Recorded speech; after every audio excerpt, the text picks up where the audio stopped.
Here's something nobody warns you about when you drive off a dealership lot. The thing most likely to kill your car isn't a catastrophic mechanical failure, it isn't bad luck, and it isn't even skipping an oil change. It's the small, invisible, completely ordinary things you do every single day without a second thought. Habits so normal, they feel harmless. And by the time the damage shows up on a repair invoice, those habits have been quietly working against you for years. I want to be upfront with you before we get into this. None of what's on this list is obscure, none of it requires a mechanical degree to understand. And that's actually what makes it so frustrating because the reason most drivers have never had this spelled out for them is simple. There is no money in teaching you how to avoid the repair shop. A driver who knows better is a customer who comes in less often. So the information just sort of doesn't get passed around.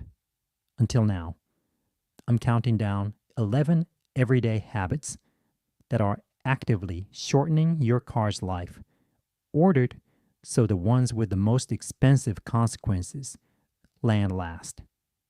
And I'll be straight with you the whole way about which ones are genuinely serious and which ones are more of a slow burn. Stay to the end because number one is the habit almost every driver has, and it's the one that turns a cheap fix into a catastrophic one every single time. Let's get into it. Number 11, resting your hand on the gear shifter. This one sounds so minor that I almost feel bad putting it on the list. Almost. If you drive a manual, there's a very good chance you rest your left hand on the wheel and your right hand on the gear shifter between changes. It feels natural. It probably looks a little cool if you're being honest with yourself. But here's what's actually happening underneath that shifter while your hand sits there. Inside your gearbox, the shifter connects directly to something called the selector fork. That fork is what physically moves the gears into place. It's not designed to hold weight. It's designed to move quickly and then release. When you rest your hand on the shifter, even lightly, you're pressing the selector fork against the rotating collar it's supposed to sit clear of. And you're doing it continuously, mile after mile, commute after commute. The result is premature wear on both the fork and the collar. Parts that should last the life of the car start wearing down years early. And a gearbox rebuild is not a small bill. This is one of those habits that mechanics notice on teardowns and never say anything about because by the time they're seeing it, you're already paying them. Both hands on the wheel. The shifter doesn't need company between gear changes. Number 10. Riding the brakes downhill. Picture a long, steep descent. Maybe a mountain road. Maybe just a long highway off-ramp. A lot of drivers do the same thing. They keep their foot resting on the brake pedal the whole way down, maintaining a comfortable speed with light, constant pressure. Feels controlled, feels safe. It's actually one of the fastest ways to destroy a set of brakes outside of a racetrack. Here's the physics of it. Brake pads work by pressing against the rotors to create friction, and friction creates heat. A short, firm brake application generates heat, and then gives everything a moment to cool down. But light, continuous braking generates heat constantly with no recovery time. The rotors get hotter and hotter. The pads get hotter and hotter. And at a certain temperature, the whole system starts to fade. That's brake fade. And it's as dangerous as it sounds. Your pedal gets soft. Stopping distances stretch out. And on a long downhill, that's exactly when you need the system working at its best. Beyond the safety issue, Sustained heat warps rotors. A warped rotor gives you that pulsing, shuddering feeling through the pedal when you brake. And now you're replacing parts that should have lasted another 30,000 miles. The fix is what driving instructors call engine braking. Shift down a gear or two and let the engine's compression slow the car. Use the brakes in firm, deliberate applications with gaps in between. Your brakes stay cool, your rotors stay flat, and you arrive at the bottom with the same stopping power you had at the top. Number 9, never using the parking brake. Here's a habit so simple to fix that it almost hurts to put it on the list. Almost. Because the damage it causes when you don't fix it is anything but simple.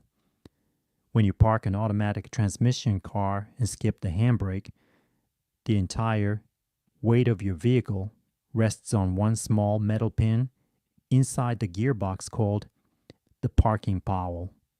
One pin, about the size of your finger, holding back a 2,000 kilogram machine on any slope, no matter how gentle, every single time you park. That's a lot to ask of something so small. And eventually, it responds to that ask by wearing down, weakening, and failing. And here's the thing about parking poles. They don't fail in your driveway on a Sunday afternoon when you've got nothing to do. They fail in a supermarket car park on an incline with a trolley full of shopping and nowhere to be except stranded. I know some of you are thinking, but my car's fine and I've never used the handbrake. Yes, and the people whose poles failed thought the same thing right up until they didn't. The fix is genuinely one of the easiest on this entire list. Come to a complete stop, set the handbrake first, then shift into park. That order matters. Do it that way, and the brake cables take the load, the pawl takes nothing, and that little metal pin just sits there, completely unbothered for the life of the car. Do it the wrong way around, and the pawl takes everything, every single time. 3 seconds. That's the whole ask. 3 seconds per park to protect a transmission component that costs a serious amount of money to fix when it finally gives up. Number 8, topping off your fuel tank after the pump clicks. The pump clicks. The tank is full. And then a huge number of people squeeze the trigger a few more times to round up to the nearest dollar or fill it right to the absolute brim. Feels satisfying. Feels efficient. It is quietly damaging a part you've probably never thought about. Modern cars have a system called the EVAP system, which stands for Evaporative Emission Control. Its job is to capture fuel vapors from the tank so they don't escape into the atmosphere. There's a component in that system called a charcoal canister, and it's filled with activated charcoal that absorbs those fuel vapors and holds them until the engine can burn them off safely. That canister is designed to handle vapors.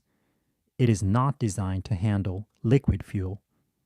When you overfill the tank past the first click, liquid fuel can be pushed up into the charcoal canister and saturated. A saturated canister stops working. And a failed EVAP system triggers a check engine light, fails an emissions test, and costs several $100s to fix over a habit that saved you absolutely nothing. When the pump clicks, stop. That click is the tank telling you it's full. The extra fuel you squeeze in has nowhere useful to go. Number 7, running on a low fuel tank all the time. On the opposite end of that, there's the driver who treats the empty warning light as a fuel gauge. The kind of person who sees the low fuel light and thinks, right, I've probably got another 40 miles, maybe 50. We've all done it once.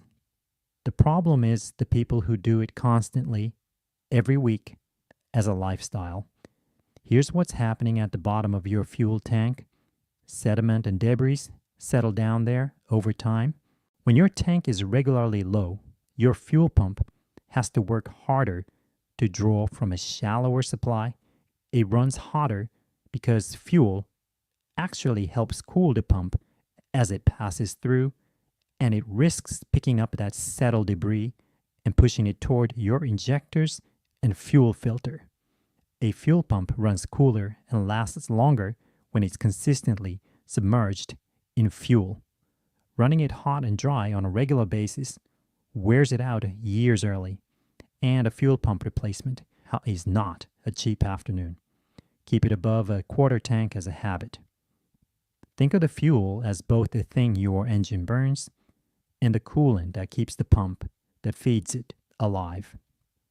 Number 6, hitting potholes and speed bumps at full speed. I understand. You're late. The speed bump appeared from nowhere. You didn't see the pothole until you were already over it. It happens once, and it's fine. But there are drivers out there who treat speed bumps as a mild suggestion and potholes as an unavoidable fact of life. And those drivers are paying for it in ways they can't always see. Every hard impact through a wheel travels up through the tire into the suspension. Your suspension is a system of joints, bushings, and bearings, most of which are made of rubber and metal and are not designed to absorb repeated sharp shocks at speed. Hit enough potholes hard enough, and you knock your wheel alignment out, which then wears your tires unevenly and causes you, in rubber, you stress the ball joints and tie rods, which are the parts that literally keep your wheels pointed in the right direction. And if the hit is bad enough, you can crack a wheel or bend a rim on the spot. Speed bumps at speed do the same thing and are arguably worse because they're avoidable. A speed bump at 5 miles per hour is nothing. A speed bump at 20 is a suspension event. Slow down for them. And when a pothole is unavoidable, the advice from every suspension technician I've ever spoken to is the same. Release the brake just before impact. A rolling wheel absorbs the hit better than a locked one. Small thing, real difference. Number 5, neglecting tire pressure. This one's on the list, not because it's dramatic, but because of how many expensive problems it causes silently over a long time without ever announcing itself until something goes wrong. Tires lose pressure naturally, about 1 pound per square inch per month in normal conditions, and faster when the temperature drops. Every 10-degree drop in ambient temperature costs you roughly 1 psi. So, a tire that was correctly inflated in summer can be noticeably underinflated by January without a single puncture ever happening. An underinflated tire flexes more than it should with every rotation. That extra flex generates heat in the sidewall, and heat is what degrades rubber from the inside. You wear the edges of the tread faster than the center, which means the tire wears unevenly and needs replacing sooner. Your fuel economy drops because a softer tire has more rolling resistance. And in the worst case, a severely underinflated tire at highway speed can build up enough internal heat to fail suddenly. That's a blowout. And a blowout at speed is not a fender bender. Overinflation is its own problem. Too much pressure and the tire rides on the center of the tread only, wears out the middle faster, and gives you a harsh ride that transmits more shock through the suspension. The right pressure is on a sticker inside your driver's door jamb, and checking it takes about 90 seconds with a gauge that costs less than $5. Do it once a month. Do it when it's cold, before the car's been driven, because heat expands the air and gives you a false high reading. Number 4, using the wrong washer fluid or just plain water. Okay, I'll be honest, this one surprised me when I first learned it because water seems like the obvious harmless alternative to washer fluid. It's free, it's everywhere. What could go wrong? Quite a lot, actually. First, in any climate that gets below freezing, plain water in your washer reservoir will freeze, and water expands when it freezes. That expansion can crack the reservoir, split the pump housing, and burst the washer lines. Now, what was a free substitute is a repair job. Even if you're somewhere that doesn't freeze, plain water doesn't clean glass the way proper washer fluid does. It smears. It leaves mineral deposits from the tap water itself. And it doesn't have the surfactants that cut through road grime, bug residue, and the oily film that builds up on the outside of your windshield. But here's the one most people really don't know. Some washer fluids contain methanol or ethanol, which also serve as a lubricant for the washer pump motor.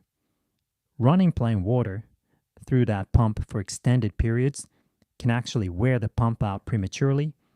It's not designed for pure water long term. Use proper washer fluid rated for your climate.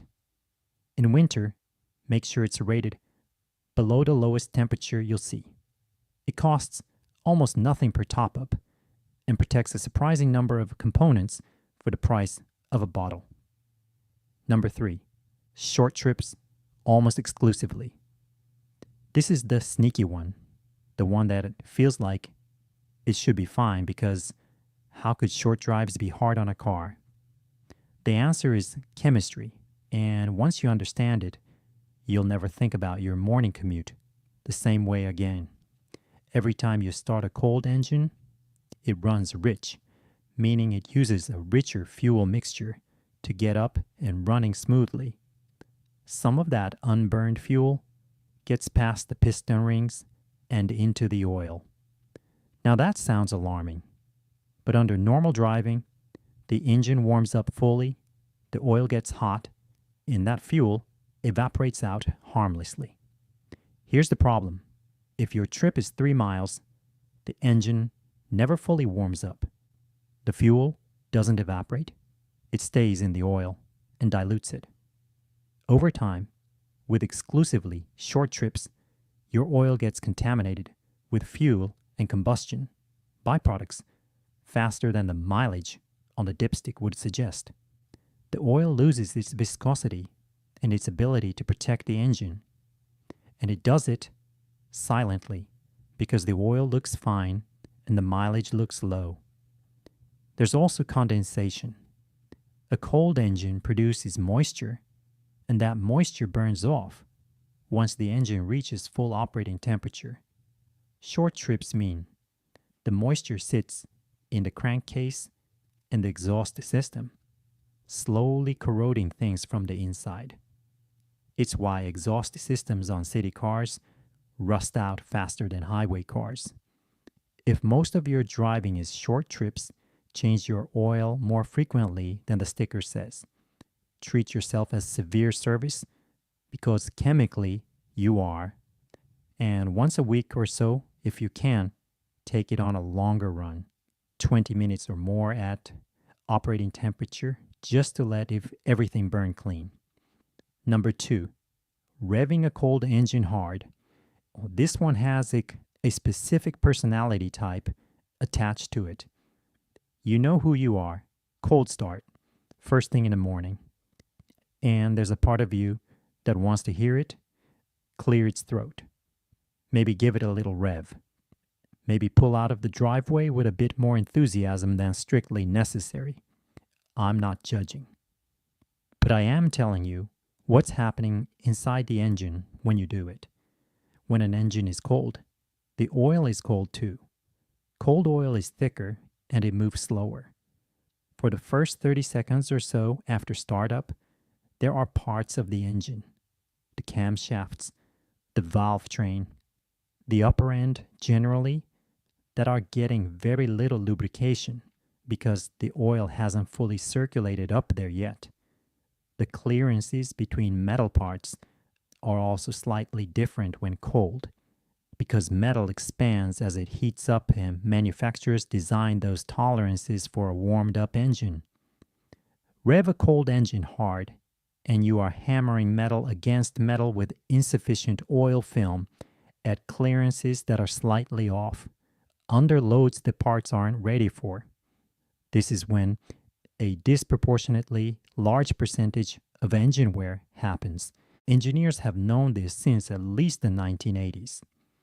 The first few minutes of every cold start account for a significant portion of an engine's lifetime wear, and most of it happens to people who are in a hurry.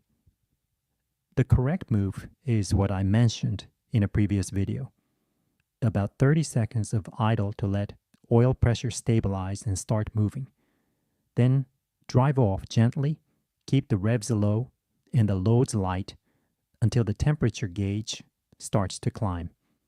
It doesn't take long, 5 minutes of gentle driving, and the engine is in a much happier place. The car will warm up faster being driven gently than sitting and idling anyway. Save the enthusiasm for when the needle moves. Number 1, ignoring warning lights until something breaks. Here it is, the big one. And I want to be clear about why this is number 1, because it's not just that ignoring warning lights is bad for your car. It's that ignoring warning lights is the habit that takes every other problem on this list and turns it into a catastrophe. Modern cars are covered in sensors. They monitor oil pressure, coolant temperature, transmission temperature, tire pressure, battery voltage, exhaust chemistry, and dozens of other things you never think about. And when one of those sensors detects something outside the normal range, it lights up a warning on your dashboard. The system is genuinely impressive when you think about it. Your car is trying to talk to you, and what do most drivers do? They drive past the warning light for a week, then a month. Then they stick a piece of tape over it.